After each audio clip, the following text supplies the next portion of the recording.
नई दिल्ली स्थित India international centre में विश्व साइकिल दिवस 2026 के अवसर पर smart and sustainable mobility through cycling विषय पर राष्ट्रीय सेमिनार का आयोजन किया गया।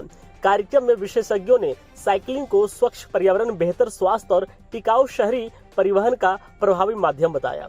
मुख्य अतिथि KN श्रीवास्तव ने साइकिलिंग को स्वच्छ और स्वस्थ शहरों के निर्माण के लिए आवश्यक बताया। स्मार्ट बाइक के चेयरमैन DV मनोहर ने राष्ट्रीय साइकिलिंग नीति के मसौदे पर चर्चा की, जबकि विभिन्न वक्ताओं ने साइकिलिंग को जन आंदोलन बनाने की आवश्यकता पर जोर दिया। सेमिनार में 7 जून को हैदराबाद और चंडीगढ़ में होने वाले मेगा साइकिलिंग कार्यक्रमों पर भी चर्चा हुई। कार्यक्रम का मुख्य संदेश रहा, बी द फ्यूचर मेकर। देखिए, आज जो यहाँ पे हम लोगों ने सेमिनार ऑर्गेनाइज किया था, इसका मुख्य उद्देश्य यही है कि साइकिलिंग को बढ़ावा दिया जाए। साइकिलिंग को क्यों बढ़ावा दें, इसके 2 कारण हैं। एक तो कारण है कि जितना लोग साइकिलिंग करेंगे उतना उनका शारीरिक श्रम होगा और इससे उनके हेल्थ को भी काफ़ी इम्प्रूवमेंट होगा।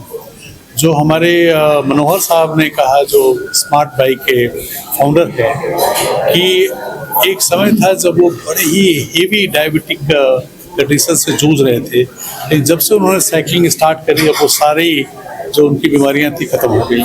तो एक तो मनुष्य का स्वास्थ्य बहुत अच्छा होता है। दूसरी बात यह है कि आज आप देख रहे हैं कि हम लोग ऑयल क्राइसिस जो आई है ईरान और अमेरिका की लड़ाई की वजह से, उससे हम जूझ रहे हैं और सप्लाई नहीं हो रही, इसलिए हमारी लाइफ बड़ी मिजरेबल होती जा रही है। यदि हम साइकिलिंग के ऊपर ज़्यादा डिपेंडेंट होते तो शायद इतना कष्ट नहीं झेलते होते जो आज झेल रहे हैं। तीसरी बात यह है कि साइकिलिंग से जो है पोल्यूशन को भी काफ़ी हद तक कंट्रोल किया जा सकता है। दिल्ली जो है जाड़े के महीनों में यहाँ पे रहना बड़ा दुश्वार हो जाता है।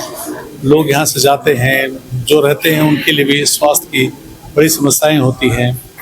स्टडी बताती है कि दिल्ली वासियों की जो नॉर्मल लाइफ एक्सपेक्टेंसी है वो 10-15 साल कम हो रही है। इन सब चीज़ों को भी काफ़ी हद तक हम कंट्रोल कर सकते हैं यदि साइकिलिंग को प्रमोट करेंगे। I'm DV Manohar, Chairman Smart Bike and also first Vice President of World Cycling Alliance based at Brussels. Now, cycling को लेकर आज जो ये बढ़ावा दिया गया है पॉल्यूशन कम करने के लिए, इसके ऊपर क्या कहना चाहेंगे और अब क्या रूल रेगुलेशन आने चाहिए? cycling promotion is the need of the hour. अभी पोल्यूशन लेवल्स इतना बढ़ते जा रहे हैं, वो कम करना जरूरी है and cycling is the most cost effective solution. I've already told in my presentation that it does not need much investment from the government. What is required is sensitizing the people. Like, for example, making cycling promotion of smart and sustainable mobility as part of the curriculum at high school level. Then the students, they will learn the importance. Then once they learn, they not only cycle, they will make their parents, their relatives also cycle.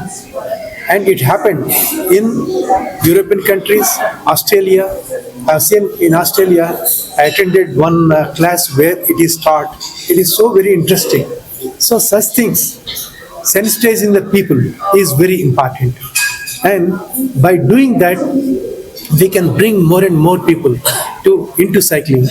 Sir, world bicycling day पर आप क्या कहना चाहेंगे? मैं सबसे पहले तो fit India की ओर से, खेलो इंडिया की ओर से, ministry of youth affairs and sports की ओर से सभी देशवासियों को वर्ल्ड बाइसिकल डे की बधाई देना चाहता हूँ।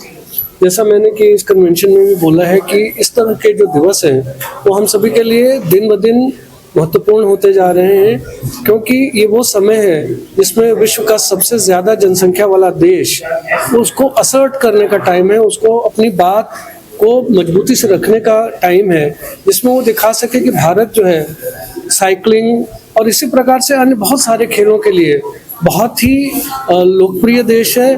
बहुत ही लोकप्रिय है ये खेल इस देश में और बहुत सारे लोग इस खेल को खेलते हैं। इसके अलावा हम लोगों का जो एक कहने के एनवायरनमेंट के प्रति जो कमिटमेंट है वो भी हम साइकिलिंग के माध्यम से पूरा करते हैं। बहुत सारे लोग, मेरा अनुमान है कि 1 करोड़ लोग कम से कम साइकिल चलाते हैं यहाँ पे भारत में, और इस तरह से हम एनवायरनमेंट के प्रति भी अपना कर्तव्य निभाते हैं।